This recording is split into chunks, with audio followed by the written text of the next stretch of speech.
Economics সম্পর্কে জানে, তারা সায়েন্স সম্পর্কে জানে। আপনি এগুলি পড়েন, আপনাদের ইংরেজি শিক্ষা হলো হারাম। আপনারা তো এটা মনে করেন।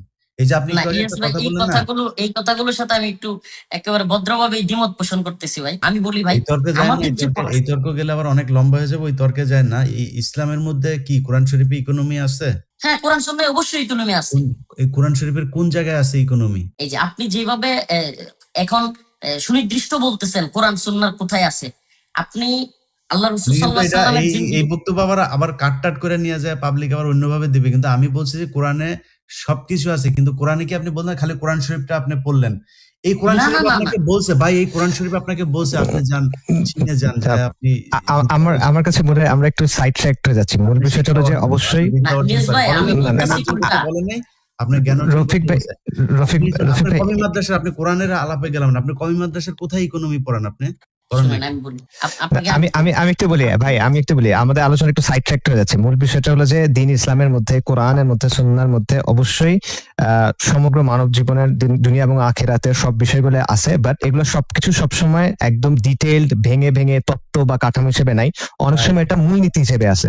এখন যে জায়গাটায় আসলে আমাদের বাস্তবতা হলো যে ইসলামপন্থীদের একটা দুর্বলতা আছে, সেটা হলো যে এই যে মূলনীতিটা, সেটা যে আমরা এখন কিভাবে প্রয়োগ করব, এটা প্রথমত নিজেরা বের করা, দ্বিতীয়ত সমাজের সামনে তুলে ধরা, যাতে সমাজ বুঝতে পারে যে কিভাবে ইসলাম এখন তাদেরকে চালাবে, মানে আজকে যদি ইসলাম আসে তাহলে সেটা কিভাবে চলবে। এটা তুলে ধরার ক্ষেত্রে নিঃসন্দেহে এখানে আমাদের কমতি আছে। এই বিষয়টা আবারও, এটা শুধুমাত্র আমি আবারও বলবো, আমাদের মাথার তাজ, এটা শুধুমাত্র তাদের না, এটা সামগ্রিকভাবে সবার আর কি। জি, আমাদের এই মাদ্রাসার শিক্ষা ব্যবস্থার ভিতরে আপনি কোরআন আপনি একদম করবেন, মুখস্থ করে ফেলবেন। ওই কোরআনের আমি গ্যারান্টি দিলাম 50% বাংলাদেশের হাফেজ সে কোরআনের মানে জানে না। এটা বিশ্বাস করেন আপনি? তো জানে না, কিন্তু আমি একটু আসিফ আদনান ভাই এবং ইলিয়াস ভাই একটু বলি। না ভাই, ওই আলোচনা অন্যদিন ভাই। এটা এই আলোচনা না, এই কথাটা বললে বুঝে আসবে ভাই, এই কথাটা বললে আপনার বুঝে আসবে। সেটা হলো তালেবান, কিন্তু আপনি যেটা বলতেছেন, তালেবান যে ক্ষমতায় আছে আফগানিস্তানে, আলহামদুলিল্লাহ তারা কিন্তু দেশ পরিচালনা করতেছে। আপনি ওরা কি বানাইতেছে আপনি জানেন? হ্যাঁ, এটাই তো বলতেছি। তারা আপনি পারবেন? এখন আপনাকে বলি, আপনি চরমনাই আপনার আশরাফ গানির যে সরকার, ইলিয়াস ভাই আমি বলি, আরে ভাই আপনি একটা সরকারের পার্ট হবেন। ইসলামিক সরকার হইলে এমন না যে সব হুজুরাই থাকতে হবে। আজকে আশরাফ গানির সরকারের যে সমস্ত লোকেরা ছিল, তারা কি তওবা করে তালেবান সরকারের অধীনে আসে নাই? তারা কি কাজ করতেছে না? মুসলমান মানে আপনি এখন আওয়ামী লীগের যারা ধরেন শিক্ষিত আছে, বিএনপির যারা শিক্ষিত আছে, ওদেরকে নিয়ে তারপরে তো আপনার নেতৃত্বে যাবে কেন? আপনার ভাই, আমি যদি দিন প্রতিষ্ঠা করতে চাই মুসলমান হিসেবে, এই তর্ক করলে অনেক লম্বা হবে। সেই তর্কের গেলাম না অন্য একদিন। এগুলো ইনশাআল্লাহ অন্য একদিন, এগুলো নিয়ে বিশাল বিতর্ক হয়ে যাবে। তো হুজুররা যদি মূল দায়িত্বে থাকে, তখন জেনারেলদের হুজুরদেরকে মানতে সমস্যা কি? তো হুজুরদের মধ্যে থেকে আপনি কিছুই পারেন না, আপনি খালি মিলাদ পড়াইতে পারেন। আপনার নেতৃত্বে আমি যাব কেন? কোরআনের মধ্যে বিজ্ঞান আছে, সব আছে। আপনি কোরআন বাংলা পড়েন না, আপনি এটার অর্থ জানেন না, তো আপনার পিছনে আমি যাবো? আপনি নিজেই তো জানেন না, আপনি একটা অজ্ঞ লোক। আমি কেন আপনার পিছনে যাব? মানে আপনি পারেন না, কিন্তু আপনার আমি নেতা মানে থাকবো। আপনার নেতা মানুষ কোথায় জানেন? আপনাকে আমি এই কথা বলি, ওলামায়ে কেরামের প্রতিনিধিত্ব করতেছি, আর ওই ভাই আপনার কথাগুলোতে আমি নেতা মানি না। দরকার, কারণ আপনি পারেন না তো আর কিছু। ইলিয়াস ভাই, আমাকে নেতা মানবেন না। আপনি কেন বলতেছেন যে আপনি ওই যোগ্যতা নাই? আলেমদেরকে মানবেন না? বাংলাদেশে এমন অসংখ্য আলেম দেখাইতে পারবো, আপনি যে কোনো বিষয়ে যদি জিজ্ঞেস করেন, অন্য সাধারণের চাইতে কম জানে না, আপনি দাঁড় করাইতে পারবো। নাম বলেন। আমি ইলিয়াস ভাই, আমি অনেকের নাম বলতে পারবো। আপনি যদি নাম বলেন, একজনের নাম। কার নাম বলতে হবে বলেন? কি বিষয়ে বলেন? আপনি কোন ইকোনমিক্স এর বিষয়ে? মামুনুল হক সাহেব হুজুর জানে, অবশ্যই জানে। শাইখুল হাদিস আল্লাহ মামুনুল হক সাহেব জানে। হ্যাঁ জানি। হ্যাঁ জি জি, আমি জানি না মামুনুল হক কি জানে, আমি জানি না। হ্যাঁ, ইকোনমিক্স এর উপরে উনি পড়াশোনা করছেন। সেই পড়াশোনা কমই মাদ্রাসায়। আরে ভাই, কমই মাদ্রাসায় সব থাকতে হবে কেন? ভার্সিটিতে কোরআন আছে? ভার্সিটিতে কোরআন আছে? কোরআনের যেই জ্ঞান আপনার দরকার, কোরআন আপনাকে যে আপনি বলেন না কোরআনে আছে, আপনাকে কিন্তু আমি কোশ্চেন করছি কোরআনের কোথায় আছে, আপনি কিন্তু উত্তর দিতে পারেন নাই। আপনাদের মামুনুল হক সাহেব যখন বক্তব্য দেন, ওনার আশপাশের লোকজন স্টেজ থেকে পড়ে যাওয়ার অবস্থা হয়ে যায়, যে ধমক উনি দেন। জেলখানায় ছিলেন, জেলখানায় কেন গিয়েছিলেন সেটাও আমরা জানি। আপনি সারা দেশে মোদি বিরোধী আন্দোলনের লোকজনকে আপনি রাস্তায় নামাই দিলেন। এরপরে আপনি গার্লফ্রেন্ড নাকি বউ নিয়ে আপনি ইয়েতে গেলেন, রিসোর্টে গেলেন। তো তো আপনার এত যৌন উত্তেজনা উঠে গেল, আপনি তখন এমন পরিস্থিতিতে আপনি আরেকটু স্টেজ ইলিয়াস ভাই আরেকটু মানে নমনীয় হবো, শালীনতার সাথে আরেকটু বললেন। নমনীয় হবো, মানে বলেন, ঠিক আছে, মানে কথা যদি গুলো আমরা থামাবো না আপনাকে, কিন্তু আচ্ছা আরেকটু নমনীয় হয়ে বলি। মানে উনি যে এই ইয়েতে গিয়েছিলেন, মানে রিসোর্টে স্ত্রীর সাথে দেখা করতে গিয়েছিলেন, একান্তে সময় কাটাতে গিয়েছিলেন। তো এই যে উনি ওই সময় গিয়ে তারপরে ধরা-টরা খেলেন, তারপরে জেলখানায় যাওয়ার পরে যেই মানুষগুলো, কেন বললাম জানেন কথাগুলো কেন বলছি? কারণ ওই জেলখানার মানুষগুলোর পরিবারের সাথে নানানভাবে আমি কিন্তু সম্পৃক্ত। যারা উনাকে নিজের আপনি নিজে জেলে ছিলেন, আপনি জানেন সেখানে পানির স্বল্পতা, গোসল করার, উজু করার জন্য পানি পাওয়া যায় না। অনেকের গোসলের পানি ২-৩ জনের পানি উনাকে দিয়ে দিয়েছেন। বাড়ির থেকে একটু খাবার গিয়েছে, সেই খাবার হুজুরকে দিয়েছেন। এই মামুনুল হক বের হয়ে কারোর কথা মনে রাখে নাই। যদি মনে রাখতো, আপনাদের এই আলেমরা যদি, আপনারা যারা জেল থেকে বের হয়ে এখন বাইরে আছেন, হেলিকপ্টারে চড়ে বিভিন্ন জায়গায় মানুষকে বুঝাইতে যান, আপনারা যদি মনে রাখতেন আজকে এই লোকগুলোর জেলখানায় থাকতে হইতো না। আমরা যদি বলেন 99% এই দেশের আলেমরা তাদের অতীত ভুলে গিয়েছে। এখন সবাই আছে কে কোন দলের সাথে মিশবে, কোন দল থেকে কয়টা আসন নিবে, এটা নিয়ে নানান ধরনের ব্যস্ততার ভিতরে আছে। এই পরিস্থিতি যদি চলতে থাকে, ছালা আবারও সবাই হারাবেন। এই দেশে জুমার খুতবা দিতে পারেন নাই, একটু মনে রাখেন। তো আপনি আমাকে সংযত হতে বলেছেন, আমি যথেষ্ট সংযত হয়েই ছিলাম এতদিন। না ভাই, আসলে আমি আপনার কথা তো আমি আটকাইতে আপনি পারবো কারেক্ট না। বা হুজুর, আপনি কারেক্ট। আপনি যেটা বলেছেন ওইটাই ঠিক আছে। আমি ওইটাই ঠিক। এই দেশের আলেম সমাজের দায়িত্বটা কি? আপনাদের কারণে সেই মানুষগুলো এখনো পর্যন্ত জ্বলে, মানে জেলখানায় আছে। বিশ্বাস করেন, যদি ভুলে যেতে পারতাম, এগুলো নিয়ে যদি খারাপ না লাগতো, আপনারা কেউ যদি এই মানে না করতেন, তাইলে এগুলিতে যাইতাম না। এখন খারাপ লাগে, আমার খারাপ লাগে। এখন কি করব? অনেক মানুষ, এই যে আপনারা ৩ জন দাড়ি টুপিওয়ালা মানুষ আছেন না? আমি যেখানে বসে আছি, এখানে বসে আপনাদেরকে নিয়ে কথা বলতেও অনেকে না করেন। ভাই আলেমদেরকে আপনি আপনার ইউটিউব চ্যানেলে আইনা খায়া ফেলবে। আরে ভাই, আমি দুনিয়ায় ১ সেকেন্ড বাঁচতে পারবো না আল্লাহ না চাইলে। কত বিপদ আল্লাহ কত বিপদ দিয়েছেন, আল্লাহ সেটা কাটিয়ে দিয়েছেন। এগুলো নিয়ে কেয়ারও করি না। কিন্তু কথা হইলো যে আপনি আলেম, আপনার আরেকজন আলেম সহকর্মীকে, আপনি সহযোদ্ধাকে আপনি জেলখানায় রেখে আসলেন। আপনার ইচ্ছা করেন ওই মানুষটা জেল থেকে বের হোক? যদি সত্যি হয়, আমি যেকোনো জঙ্গিবাদের বিরুদ্ধে। কেউ যদি আসলেই জঙ্গি হয়ে থাকে তারা বিচার করেন। এই যে নুরুল ইসলাম ভাই কথাগুলো বলল, ভাই নতি হারিয়ে গিয়েছে সেজন্য সে জেলে। এই যে ফেনীর ঘটনা, এখন জানে যে ফেনীর ঘটনাটা এখন কোর্টে উঠলেই সেটা হয়ে যাবে।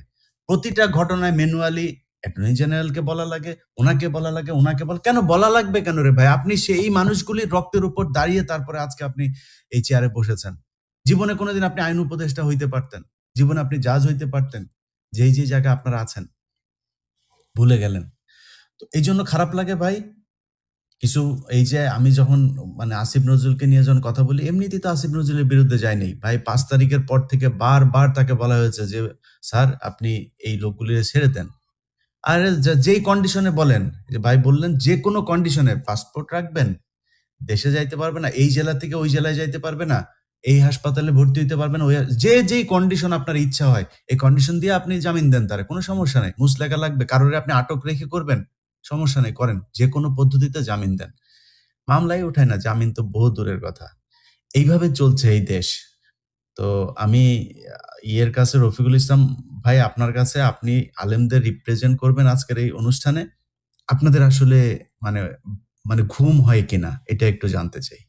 জি, শুকরিয়া ভাই। ইউনূস, আপনার সরকারকে আমি একটা জিনিস বলতে চাই, আমরা আপনাদের প্রতি অনেক ভালোবাসা দেখিয়েছি ফর নাথিং। আমাদের এমন কিছুই চাইও নাই, যদিও এমন কিছুই দেন নাই বা এমন কোনো বক্তব্য আমাদের শুনেন নাই। আমরা যেই মানে মূল যে সমস্যাটা এই রাষ্ট্রের, সেটা হচ্ছে আপনারা যে যত কথাই বলেন যে এই যে শেখ হাসিনার যে অবস্থা আজকে দেখেন, এই অবস্থার ভেতরে তারা যদি নাকি মনে করে যে সেই শেখ হাসিনা চুরি করেছিল, তার লোকজন চুরি করেছিল, এই জন্যই বোধহয় মানে তারা একমাত্র এই কি বলে শেখ হাসিনাকে এইভাবে পালাতে হলো। আমি মনে করি না, একদমই না। এই গত ১৫ বছর শেখ হাসিনা জাস্ট প্রতিটা জায়গায় একদম সরাসরি আল্লাহর বিরুদ্ধে যুদ্ধ ঘোষণা করেছিল এবং আল্লাহর বিরুদ্ধেই তারা যুদ্ধ করেছে। সব জায়গায় দেখেন, সেই বিডিআর হত্যাকাণ্ডের ঘটনার পরে কি করলো তারা?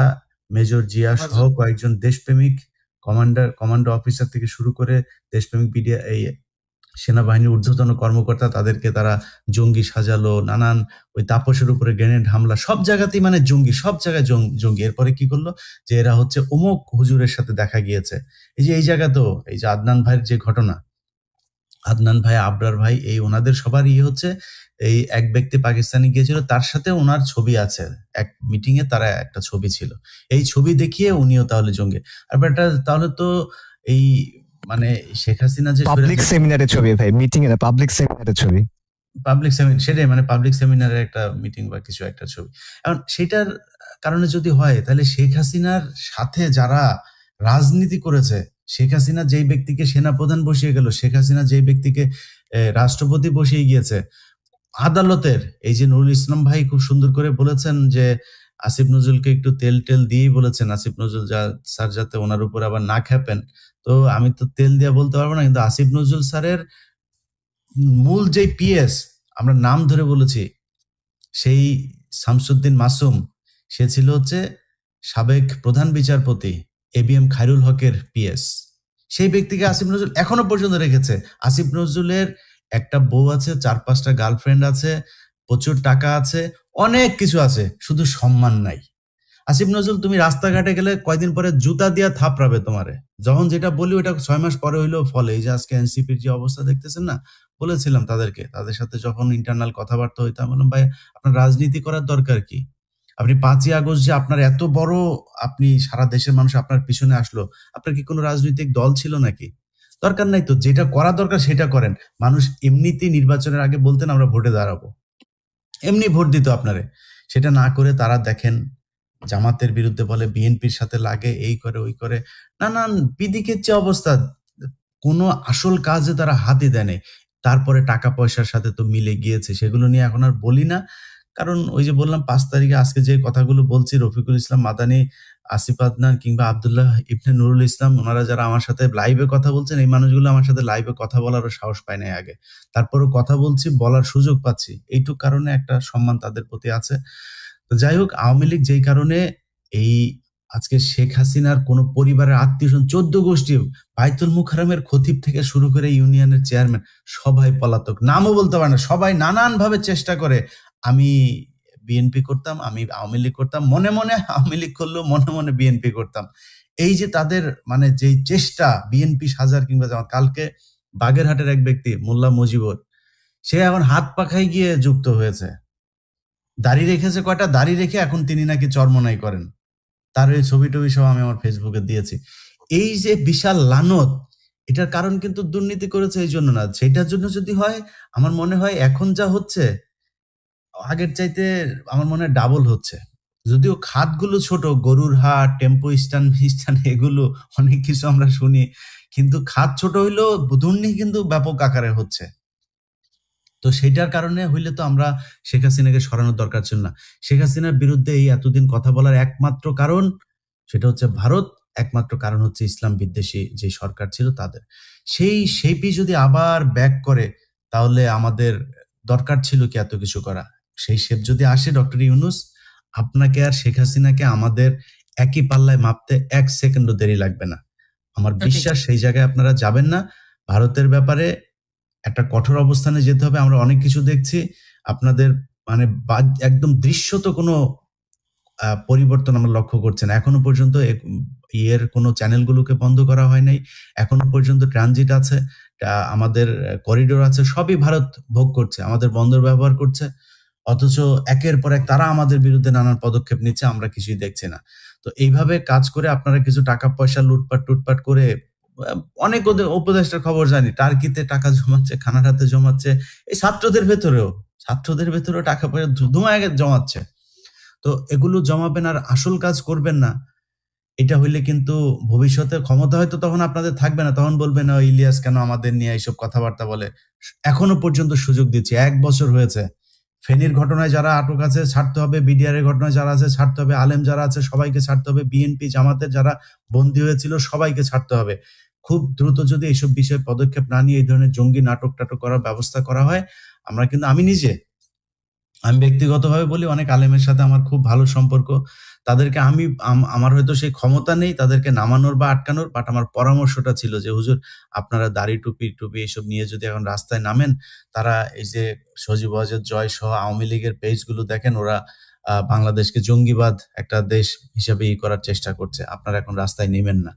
যদি দেয়ালে পিঠ থেকে যায় তাদের তো কিছু করার থাকবে না। আমরাও সেই পরামর্শ দিব, নামেন, সরকারের করেন। বিএনপিও এখন আপনাদের সাথে আসবে, জামাত এই কি বলে এনসিপি সরি জামাত আসবে, তারপর অন্যান্য জাতীয় পার্টি, এরা সবাই আসবে।